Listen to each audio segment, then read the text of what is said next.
Previously on the Sunless Citadel. I know you've been through quite a bit of trauma, my friend, but you must understand what we stand within are mere ruins of this empire. This, the ones you speak of have been gone for centuries. I think we should sort of drop this conversation. We're wasting time. There are people to find here, so we should keep on moving. Let's go. The sarcophagus is made of marble, like I described, but the stone sculpture on top of it is painted because it is a depiction of the Dark Warden.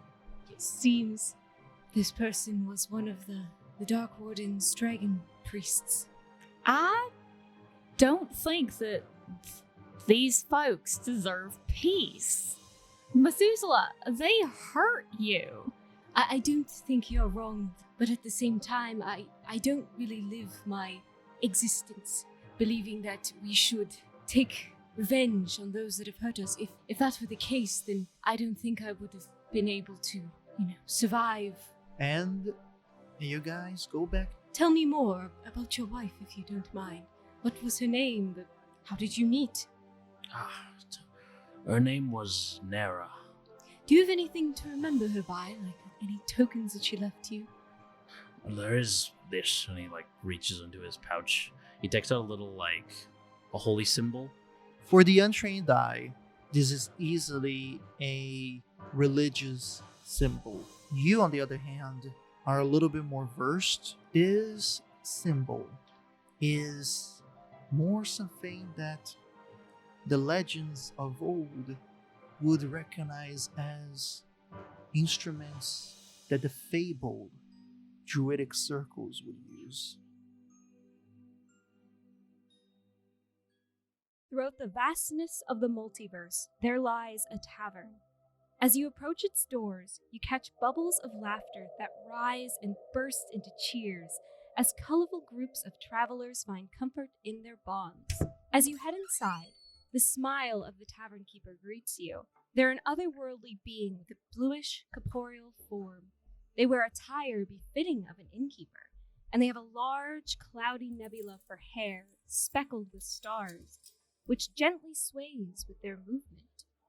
Welcome to the Storyteller's Tavern, where stories are served like ale and a seat is open for you at every table. Tonight's special is the Sunless Citadel, an epic adventure of high fantasy with notes of friendship, danger, and most importantly, hope. Will our adventure survive to descent into the dungeon? Or is there a dark and calamity taking roots far from the sun's reach? While Methuselah and Mortis are discussing just things about their life, I think Thorn's gonna try to examine this room a little bit. He'll kind of walk around and see if there's anything more to it. Since we have been running into a lot of weird secret passages, he's gonna look around. Yeah, Seeker's gonna do the same, and they're gonna check in with Thorn every now and then just to see hey, did you find anything? Oh, I didn't find anything. Or yeah, I found something. All right. Go right ahead. That would be a 22 with advantage. You guys are wandering around, and with it, as you guys are contouring the circular edge of this room, you're just walking along the circular wall until you get to a point on the wall. It resembles the cracks from the rest of this structure because of the damage. But now that you look a little bit closer, these cracks are in straight lines. And now it makes a little bit more sense. This seems to be the contour for maybe a door. Can Thorn push on it? Can Seeker help push on it? You push, and it does give a little. And then as you push, it doesn't go all the way. It kind of stops. But it feels like it can be moved to the side. Yeah, Thorn will push it to the side. And you guys push the door to the side, unveiling what's past it. This room is damp and cold, quite small as well. And there are skeletons lying on the ground. These skeletons have garments that best resembles that of guards that you would find maybe on a fortification. There was a symbol on this tabard that these skeletons wear, but it has long since been lost its color, so it's very hard to understand it. And additionally, there is a small chest on the far end of it, past all the skeletons. Do you want to say it or do you want me to say it? Thorn will kind of look back to what Methuselah and Mortis are doing and see that they're busy talking to each other, and he looks over up at Seeker with like a grin. Do you think we should loot it? Treasure. Let's do this. Treasure. And Seeker's gonna go towards the chest. As you guys step into the room, you're no more than a few breaths before the skeletons arrives. And all 4 skeletons, wearing the tabards of an ancient time, reach down to where the waist is, their belt that is now connected to the pelvic bone, and pull out arrows so they can start shooting you guys, as they also have bows at hand. Let's roll for initiative. I really love how like Mortis and Methuselah are just talking about like philosophy about like life and death and stories and their wives. And then like these idiots just like got into a trap. Wait, so are we part of this initiative? Because we're in a different room. I'm not gonna give you guys an opportunity to participate in the first round, but on the second, you guys will notice. Seeker, 16. Methuselah, 24. Thorn, 22. Mortis. 5.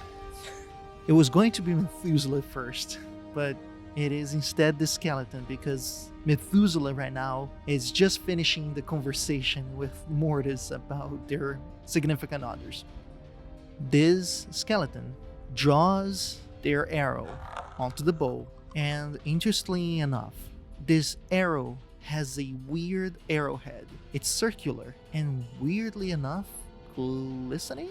It shoots the arrow at the bigger target, which is Seeker. 23 to hit. Yes, it hits. As it hits against the body of Seeker, the arrowhead explodes because it was made of glass. Instead, it's not piercing that hurts you, because the glass literally just like dissolved almost. But it is the liquid inside that starts to sizzle, that burns you, for a total of 4 acid damage. Now it is Thorn. Thorn is gonna look at the skeleton that shot at Seeker. First thing he's gonna do is he's gonna scream to alert Mortis and Methuselah. It's kind of like a car alarm. It's like sort of thing, you know? And then he's going to hurl an Eldritch Blast at the skeleton. So red kind of shimmers around him as this ball of purple and orange flowers goes flying towards the skeleton. Roll for the attack. Does a 25 hit? Yes, it does. He'll take 11 force damage. The damage is massive. Great majority of the bones that composes this skeleton falls. Pretty much all of its rib cage, and he even loses one of its legs. But they are still up, and they draw another arrow, ready for the next volley. And then can Thorn back up kind of further back out of the room? Sure, you can have all the space behind you pretty much. Oh, so in that case, can he back up and then like go behind the wall? Sure, yeah. Now you are completely within the room that Methuselah and Mortis is. That's big circular tower room. And yeah, no more you are in view of the other room. And he'll go there. He won't like completely bail. He just wants to kind of be around the corner from Seeker. And that's the end of his turn. Now it's the turn of the skeletons, who will attack the only person at the door.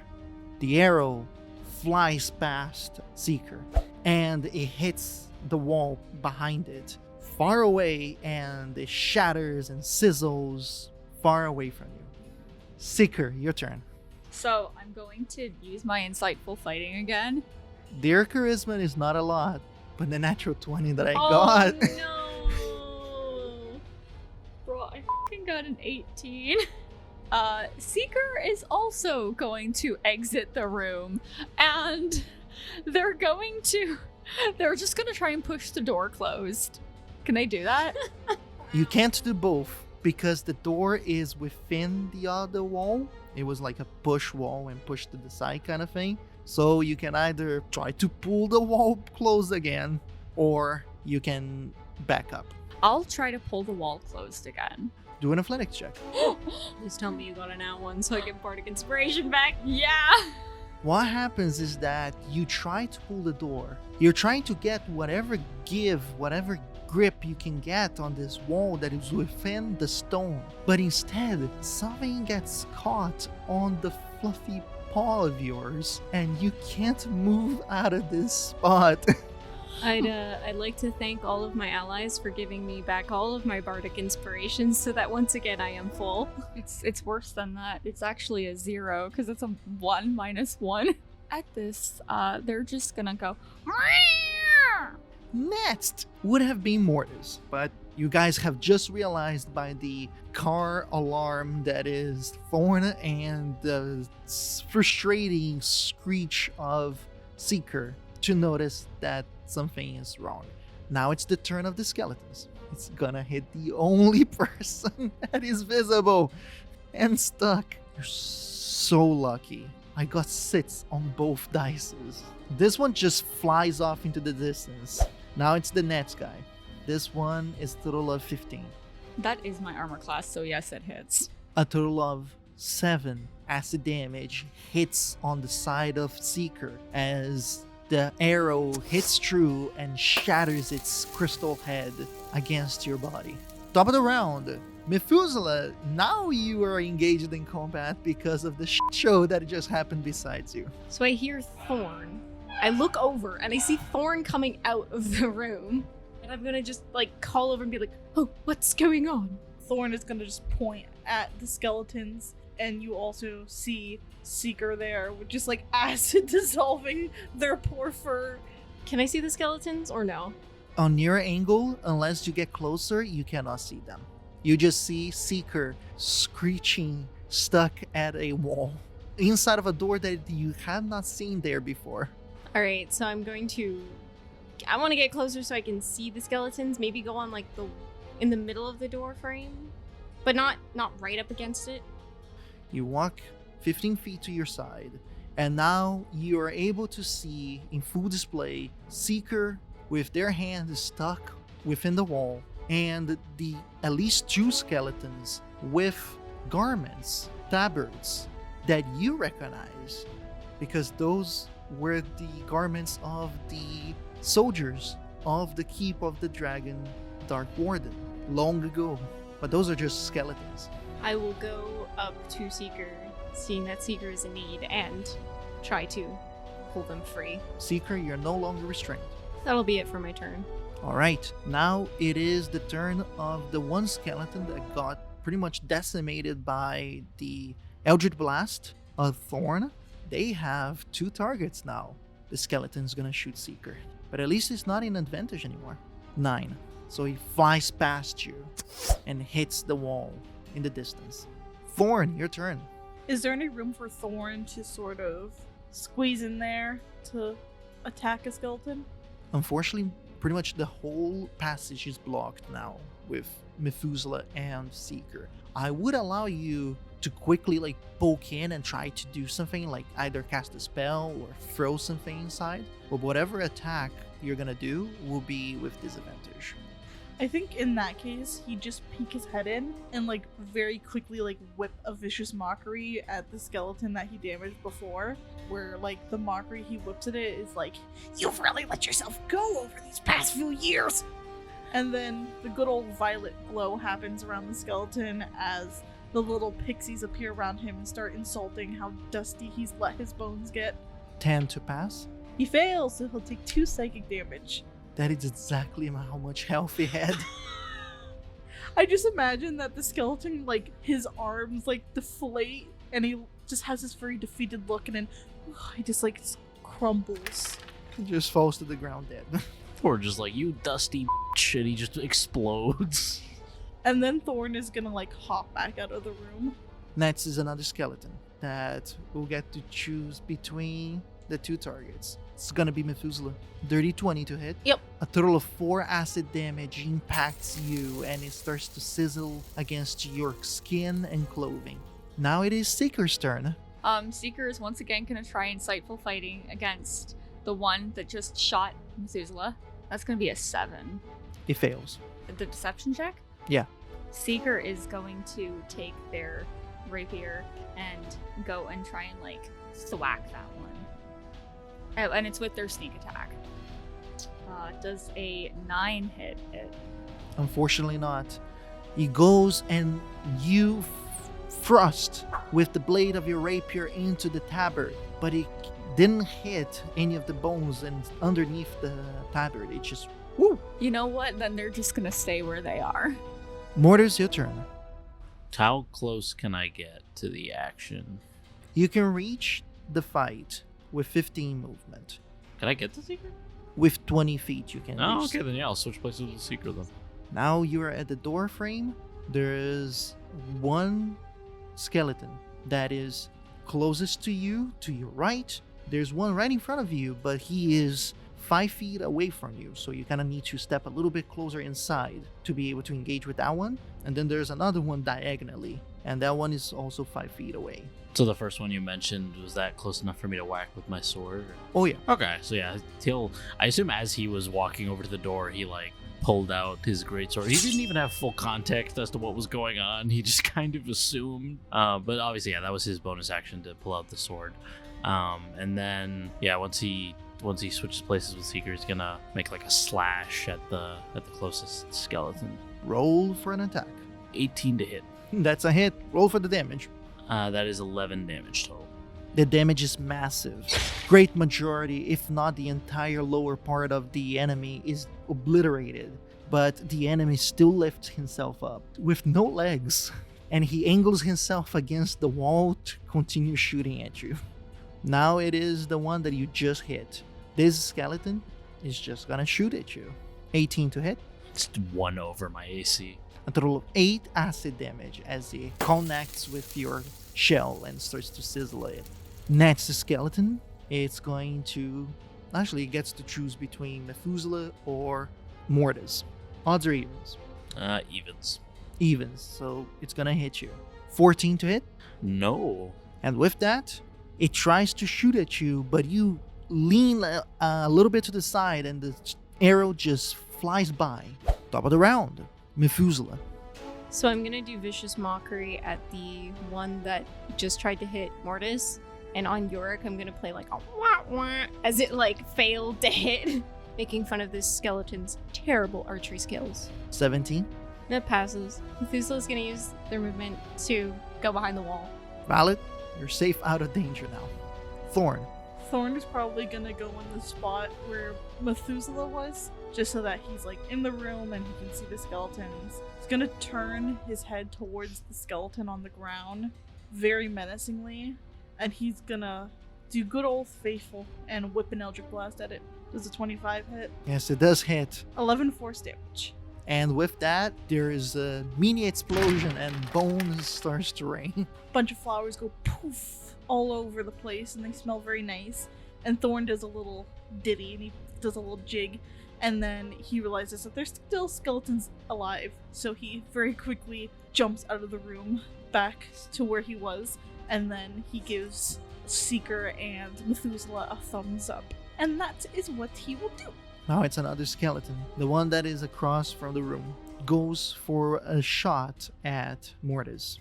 And Mortis is quickly enough to dodge out of the way before the arrow connects with his body. Seeker, your turn. Seeker is going to kind of look into the room, and they're gonna try insightful fighting again against the other one that just tried to attack Mortis. So deception check versus my insight check. I got a 16 for that insight. You beat me by 1. Nice. They still have their rapier in their hand, so they're gonna try and do that move again. Alright, it is important to say that the 2 remaining skeletons are not only past Mortis, it's 5 feet into the room. I'm gonna allow you to go and move past Mortis by double your movement. Roll for attack and damage, please. Does a 22 hit? Yes, it does.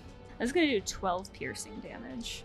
And with that, you whip out the rapier, you do a quick swing to the side, and decapitates the skeleton. And the rest of the bones just dismantles.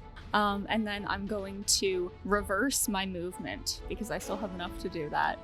Mortis, your turn. As soon as the Seeker rushes in and kills the far skeleton, Mortis lunges forward towards the final one. He has an overhead slash on it.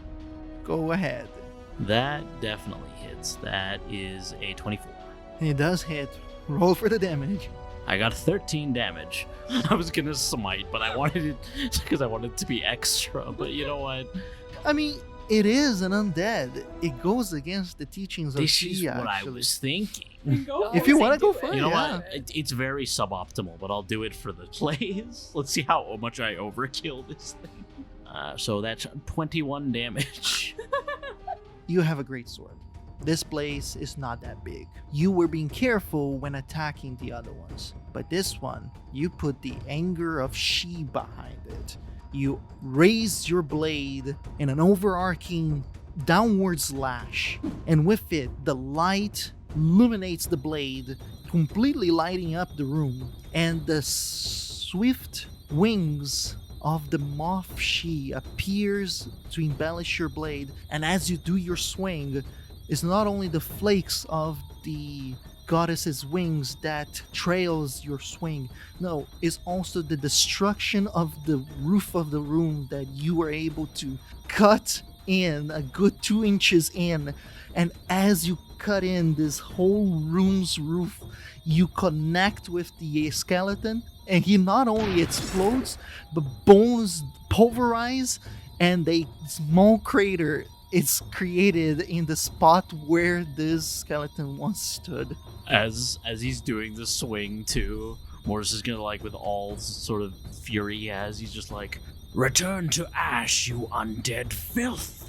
And with it, all the bones that exploded outwards from your attack, you do see some of them becoming dust and just flying against the breeze that does not exist within this place. Seeker's gonna go and see what's in that chest now. Sure thing. Immediately. Within this chest, there is a pouch of coins that is a little bit hefty. You open up and easily find within what you think is around 54 silver pieces and 15 gold pieces. Additionally, there is a full quiver inside.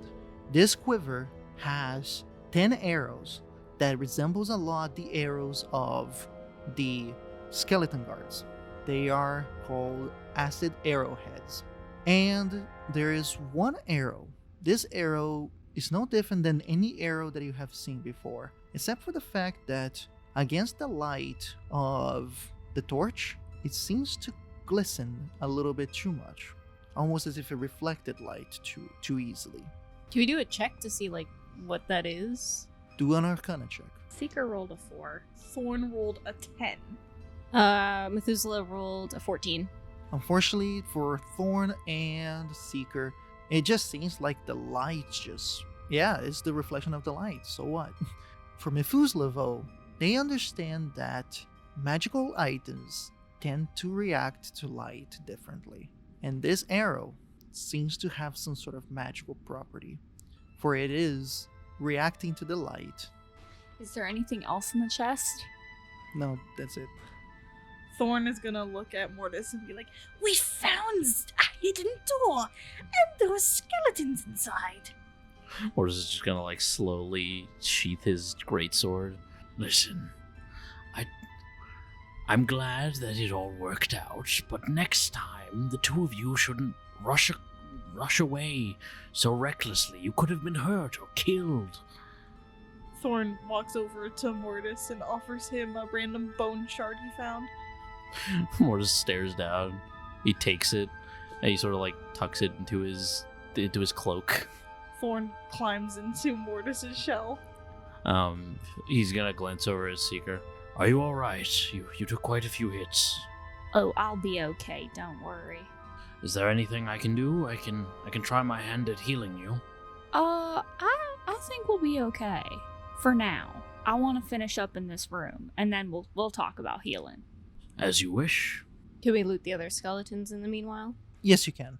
Alright, there were 4 skeletons, so they just have the arrows. I'm just gonna ask you guys to roll to see how many arrows you guys recover, and that's it, really. Is Mortis also gonna loot, or?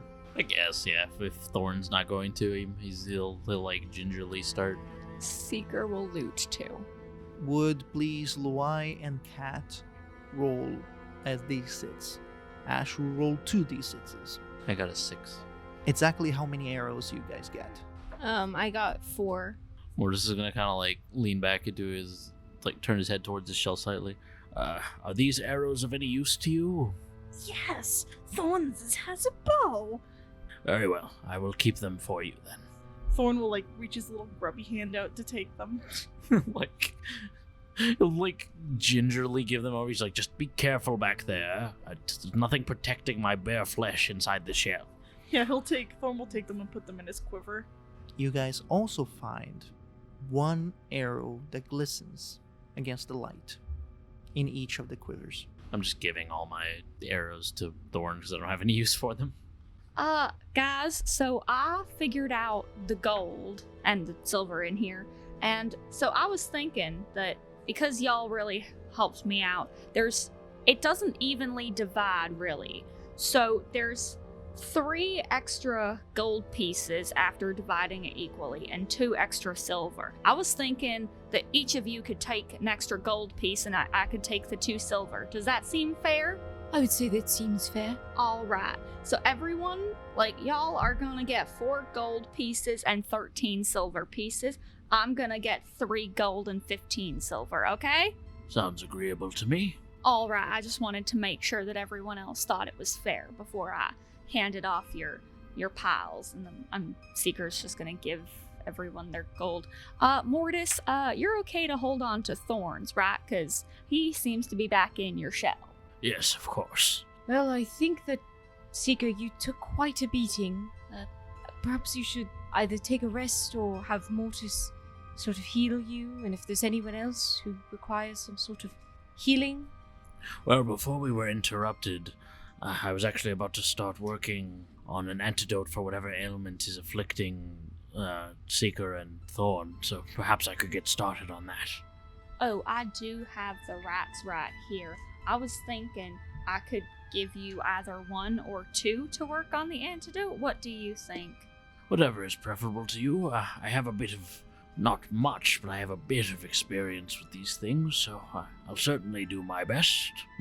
I'll give you 2 for now, just because I wanted to try and keep some of the rat blood, because I thought maybe I could coat some of my arrows or some of my weapons in it and use that as a poison thing. I wouldn't, of course, ever aim towards you, my friend. Much appreciated. But do be careful with that stuff. It's gotten us into quite a bit of trouble. Oh, I know. I'm going to provide assistance. Thank you very much, Methuselah. You're welcome. I don't really have much experience either, but I have some things, some knowledge. So you said it was a survival check? Yes. That's a dirty 20. After 20 minutes, you're able to concoction what you think to be the closest thing to a remedy. It's a weird concoction that has a darker look to it, a darker liquid inside, because it's the combination of the blood plus a few herbs, and yeah. Now the only way to figure it out is by testing it. Well, I believe I've done it. It seems to be relatively stable. I figure it's safe to test it before I try making another. Which one of you would like to try it? Thorn already has 57 diseases, so might as well let him try it. How about we give it to Thorn? Mortis is going to be like, well, only if Thorn is alright with it. Thorn kind of peeks out of the shell and goes, Yes? Yes? I have a medicine that might help with your sickness. Would you like to take it? Oh, yes. Thorns want to take it. Well, alright. Sit down and I'll give it to you. He'll crawl out of the shell and sit on the ground beside them. Okay. So he's gonna like give it to him, just be like, all right, be very careful. I'm not completely certain this will work, but I've done my very best. Yeah, Thorn will drink a drink of it. Or drinks it without question. It is disgusting. The flavor, the combination is horrible, horrible.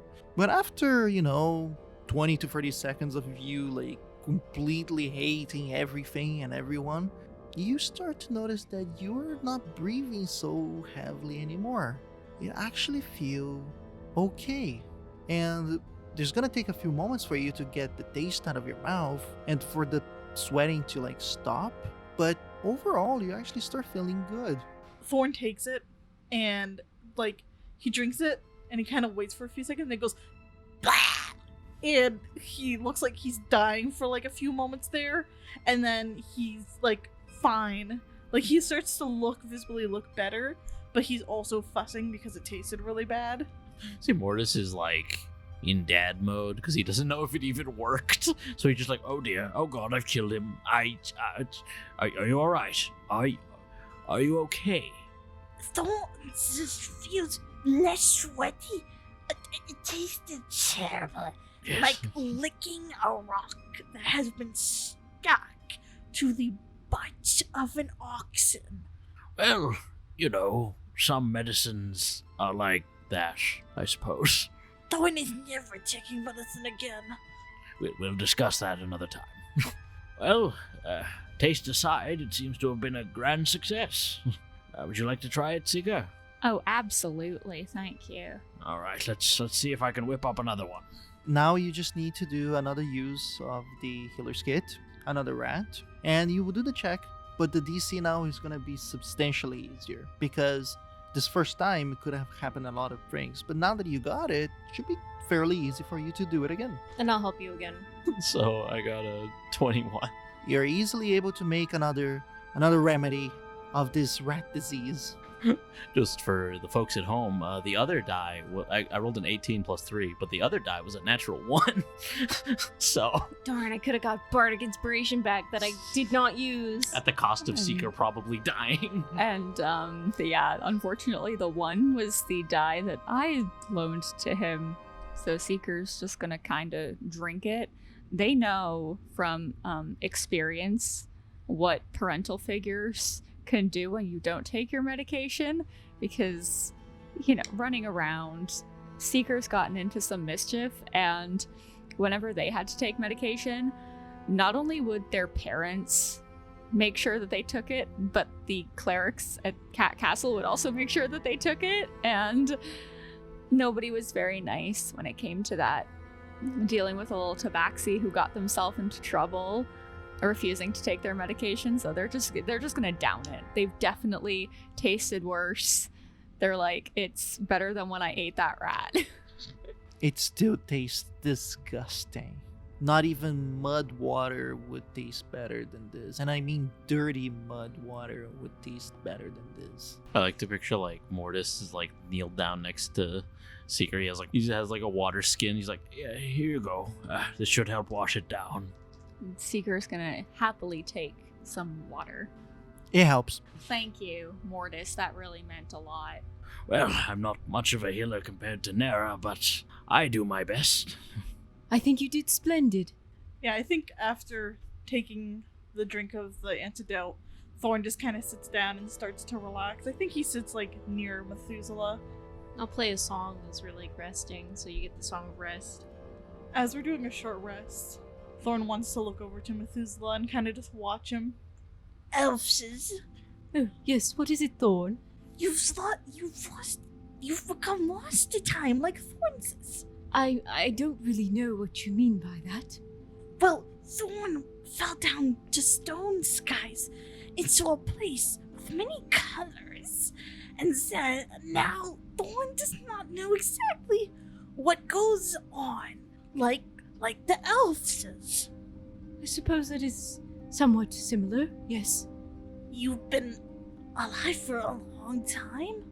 Well, not really as long as most elves, but I would say for something comparably like a human, age? So elves live very long? Oh, yes, they do. Very long lives. Goblins they die very quickly. I don't know much about goblins, but I guess comparably to elves, yes. They die very quickly. Most don't live long because it's a very dangerous life being a goblins. What's it like for you? Thorn remembers walking very often to many different places in forests with stones and many bad things would attack us. So you are a traveler then as well?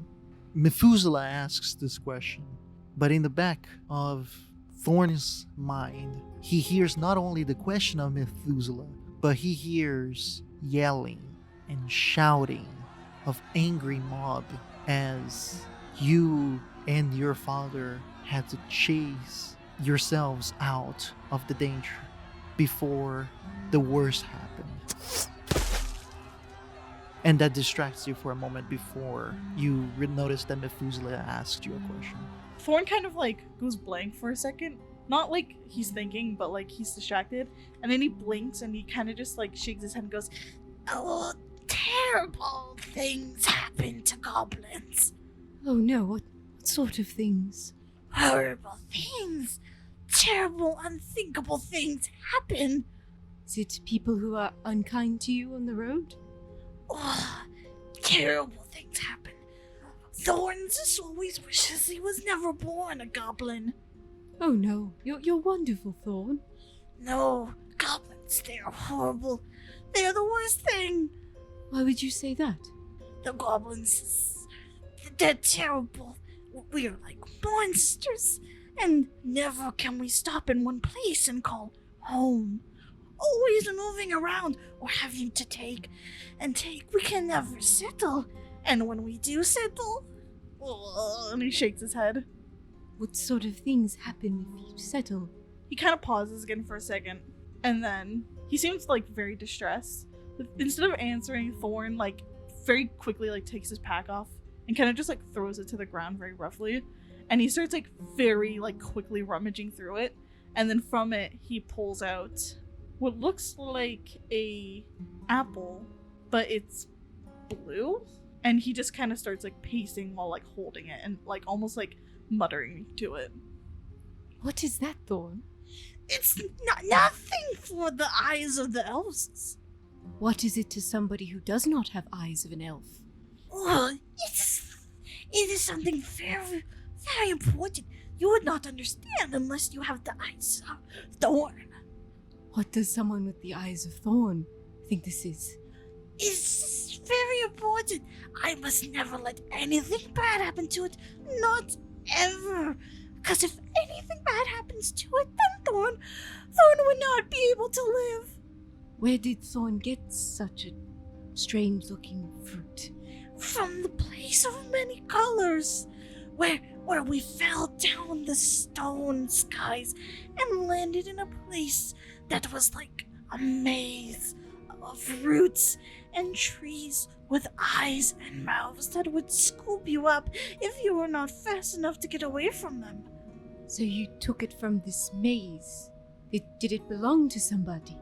A cat purr echoes in the back of Thorn's mind, as if it was starting to get entertained by this. And you have a very foreboding feeling creep up the back of your neck. Thorn got it from nowhere. Elves trying to trick Thorn. Trick Thorn into saying things he cannot say. Oh no, I'm just curious. I wouldn't want to trick you, don't worry. Thorn does not believe the elves. They only want to hurt the goblins all the time. Oh, I don't want to hurt you. I mean, I may have been sort of kidnapped when I was very young, but, you know, those might have been different sorts of goblins, and I hold no ill will towards you or your family. I think Thorn, he seems like he's not really paying attention to what you're saying. He goes back into this sort of like mad pacing as he's like speaking in almost like an argumentative way to this apple. I'll perception check what they're murmuring. I'm gonna use knowledge of past life to help me. 16. He seems to be muttering to himself, almost in like a sing-songy voice. Nearest mind seeking changed eyes at the tower. I went down stone skies. I miss my senses, I miss my heart. High lone and wild, sea was start with contented love. We blinded was we, followed to blind. We did fill with glee. Straying cats will make suffering to bear, forcing my return to your nightmare. And he's just repeating it to himself over and over again. Could I know probably this will amount to nothing, but this is just Methuselah's train of thought. Could I do like a history check of any sort of literature that this might be? Because it sounds very literature. Go ahead. 10. Tell me the name of one of Fool's Fortune who you think would be the wildest card. It was Tybalt, who was basically like a jester. This is something that Tybalt would probably sing and compose. He was always a little bit off. He was always a little bit crazy. Always interested in eating mushrooms and herbs and grass. He would talk about weird fairies and weird folk that he also said was some source of his musical inspiration. Oh, Tybalt. Long ago, Tybalt. Tybalt died. He got ran over by a cart of horses. A stray cart of horses told poor Tybalt. What I imagine is like Tybalt was standing in a road and a herd of centaur just stampede him into the ground. Oh, Tybalt. Tybalt.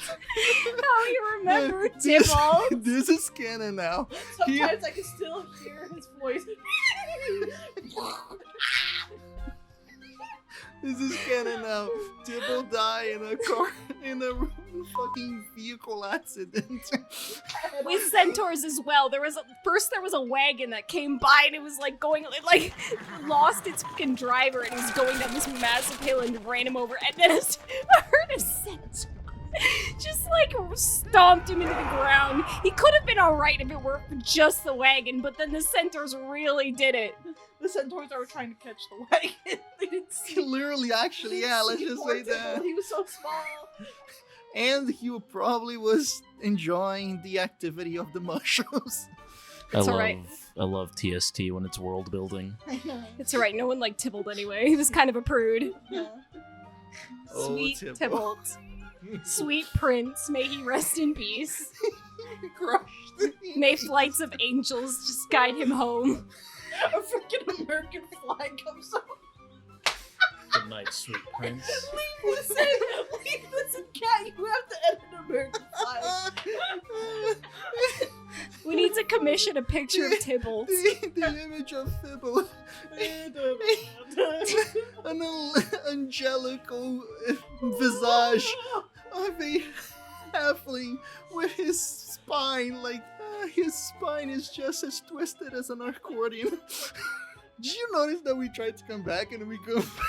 it's we not. got lost You again. started it. Welcome to, Alright, back we go. Back we welcome go. to the storyteller's Tybalt. Oh, Tybalt. Can I make the connection of the Feywild? Because we do know that Thorn has been in the Feywild, and now there's a thing about Tybalt and the fairies and mushrooms. I'll allow you to do an intelligence check. Natural 20, baby. This seems something evident of the Feywild. Right now, I'll just keep it to myself, and because I feel like Thorn has a social meter that I filled up. I think eventually Thorn just finds a corner to sit in and rock himself as he whispers things to the apple. You guys take your rest. You guys recuperate. Then you guys decide that it's time to proceed. Finally, you head towards the only door there is left of this room for you guys to continue on with your endeavor. As you open the door, you find yourselves in a long hallway. There is a door at the very end, and 2 doors close to the end, and they are facing each other. As you guys start, no more than few steps in, one of the doors open. This door is the door to the right side of the wall, and from this door emerges the sound of cackling as Bones walks into the hallway. These bones are also skeletons, but different from the ones that you guys fought just a few moments ago. Some of them are wearing less, no more than a loincloth, while others are wearing more, almost like armor. They have swords, hand axes, arrows, and bows. And the one thing that piques your interest is the fact that they don't seem to be moving like the others. For interesting and weird black vines are what seems to be connecting the bones one at another. And that's what keeps them moving. And from within there are empty sockets. A small greenish candlelight is visible, as it is the magic that keeps them moving.